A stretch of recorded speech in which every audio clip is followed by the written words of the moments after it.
So let's dive in now to business plans. The textbook chapter is excellent on this. I just want to run through a few things. Just to emphasize, business plans are not the end all be all. They are simply a tool. They are an iterative process. So your business plan at any given time is not something to be memorialized in stone and said, that's it, that's the business plan, that's how we're doing things. It's going to change. It's going to be outdated. That's okay. But what's really critical is that through the business planning process, you think through these things and you're more prepared to change. Wanted to take just a stop here, talk about something that should be obvious, but frankly isn't, and that is, what are people looking for when they evaluate a plan? So let's talk through what would be a perfect plan. And I'm going to use an example that some of our angels recently invested in, a deal called First Choice Pet Care out of Austin that, though not perfect, is one of the strongest plans people have read in a long time. So the first thing is, obviously there has to be a legitimate opportunity. The customer value proposition has to be clear. The business model has to be one that looks like it can make some money. In the case of First Choice Pet Care, their concept is to launch a chain of vet clinics that are focused on the basics of pet care. The gentleman had done a lot of analysis that said vets think they're making money off all this exotic stuff. They're not, because they don't understand their cost structure. What they're really making a lot of money off of is basic exams, vaccinations, and writing simple prescriptions, the very basics of pet care. So he's going to launch a chain of low-cost vet clinics. They're going to only focus on these basics, and they're going to charge substantially less than do the existing vet clinics. So you see clear customer value proposition, cheap. I've said it's hard to underprice, but here's an example of somebody who's doing it based on underpricing. Clear target market, pet owners, dogs and cats, simply. Those are the only two animals they're going to care for. And they've done some interesting demographic information. For example, which ethnicities tend to favor pet ownership, which ethnicities tend to spend money on their pets, and the like. And they've got all this figured out, and they're going to go in with a renowned market demographics firm, and they're going to situate their stores based on the demographics in a surrounding 7-mile radius, and they're going to pick them based on which surrounding 7-mile radius has the perfect demographics. Can a company handle the competitor's reaction? We assume they have competitors, and we assume they're going to respond. In the case of First Choice Pet Care, people are pretty confident they can respond, because if the existing vets try to cut their prices, they're going to cut their margins where they're not going to be making any money. They're not going to be motivated to do that.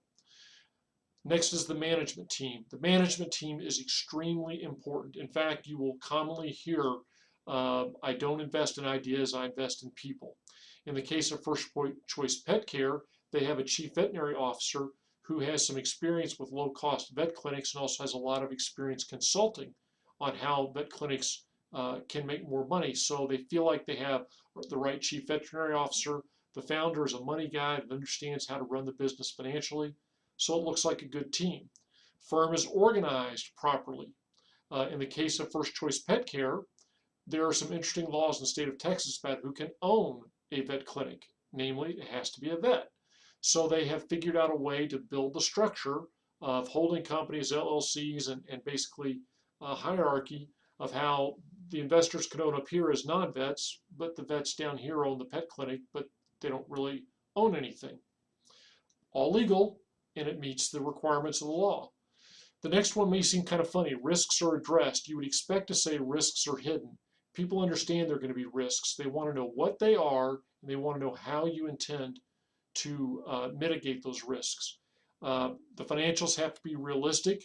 In the choice of First Choice Pet Care, this thing easily looks like it could be a multi-million-dollar maker, and they were able to baseline their financial projections off of some low-cost pet clinics they found around the country and use their numbers as the template. So they seemed realistic. And then the gentleman, because he was a financial expert, crafted a very reasonable deal. And we'll talk more in class or in subsequent discussions about how you can do that. So that's the perfect plan. That's what you're trying to convey in the business plan, even though it doesn't really exist. There's a lot of information about how to write a business plan correctly. The textbook's a great source. I'm going to put some other resources up that are free that will really guide you through writing a business plan. So as long as you have, these things, then it's fairly easy to write about them with these mistakes. Don't get creative in the format. Don't write with the wrong tone. Don't get sloppy. Don't get ornate, because a real ornate business plan where you hand it and it's bound in leather with gold embossing says these people don't know how to manage money. They're hopeless. They're spenders. I wouldn't give them my money because they're just going to waste it. Assuming that a huge market is all going to be your market, so people really pay attention. Can they get into the market they say they can? When you make claims in a business plan, back them up. This is that stuff you're learning in the university about footnoting. It works. Have a credible source, put it at the bottom. People go, wow, I believe that number. They want the financials to be sufficiently large enough to be interesting, not so large as they're unrealistic. And then lastly, no skin in the game. Every investor wants the entrepreneur to hurt if the business closes. They want that pain because it's going to be painful for the investor if you have to shut down the business. So the investor wants it to be painful for the entrepreneur as well. You can look at this slide. This is the standard format. You'll see some guides where they'll change the orders of the sections, but this is basically how they flow with some minor changes. This is what you want to use because people are used to looking in specific places, finding specific things. Don't disappoint them. Now, as for the tone, you want to be professional and optimistic, but this is no time to channel your inner Billy Mays. And remember, you are selling your business. You are not selling your product. And here's the difference. So let's go back to First Choice Pet Care. The first line of the business plan should not be, aren't you tired of paying too much for vet bills? Don't you think your veterinarian is making too much money off of you? Do you hate your vet because they drive a Maserati? You don't start it that way.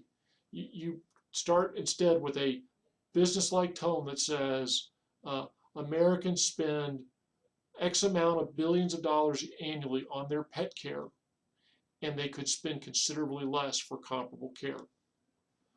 First Choice Pet Care is designed to be a low-cost, supply the basics kind of veterinary business. So you're not trying to sell me to take my dog or cat to First Choice Pet Care. You're trying to sell me that First Choice Pet Care has a great business, because what if I'm not a dog or cat owner? I'm sure we have many investors in First Choice Pet Care that do not own pets. So you can't sell them your product because they don't need your product, but they like your business. Now let's talk about presenting the plan. First up is the elevator pitch, and you're going to do that in this module. So I give you 60 to 90 seconds. This is, and what you're looking for is to hook people fast, get that customer value proposition out there, an explanation of how you're going to provide it, and then you close with a specific request. In a real elevator pitch, it might be something along the lines of, we're raising $1 million in return for 40% equity in our company. In some cases, in earlier stages, it may be simply, I need help finding coders who can make my dream a reality. Can you help me find those coders? Here's an interesting thing. In a presentation, when you give the pitch, the volume of material you will present is only slightly more than what you would present in your executive summary. So why don't they just read your executive summary? And then the rest of the plan's got way more information. So why do they need to hear you to see you make the pitch? They want to measure your passion. They want to know how expert you are. And they want to see whether you're somebody they can work with. Because in essence, an investor becomes a business partner. So yes, it's about the information, but it's a lot about the individual. So in closing, here's what a full presentation looks like. It's normally 8 to 12 slides. You're normally allocated 10 to 20 minutes. In our angel group, we give them 15 minutes. And you're going to see that a good pitch follows that same order that we see for the business plan. In terms of volume, like I said, it's slightly more words than you would get through in an executive summary. Now, what I've got is a video link of the Big Bang business plan competition at UC Davis. You can watch any of them you want on there. I encourage you to look at Vavita Technologies, which starts at 42 minutes and 14 seconds into that video. You're going to see an outstanding pitch. It's weak on the financials because it's an early stage product. It's a medical device that they're years away from being able to do much in the revenue side. So it's not great in the financials, but what a great example of how you can convey a very sophisticated business plan in a very short period of time. And then the other video I want you to watch is the Heidi Rosen video.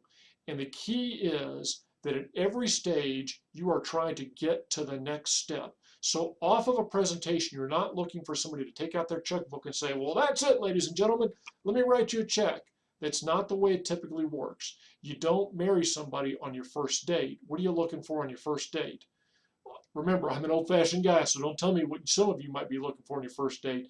The answer is you're looking for a second date. And that's exactly what you want to get out of your presentations. You want to get a second date with those investors so you can convey more information, get more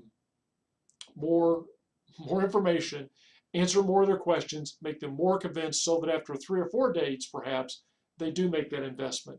Very quickly in closing, this is how you know you bombed a pitch. You finish and there are no questions. Why does that mean you bombed? Oh, trust me, if they were really interested in your idea, they would have questions. When they have no questions, what does that mean? We're done here.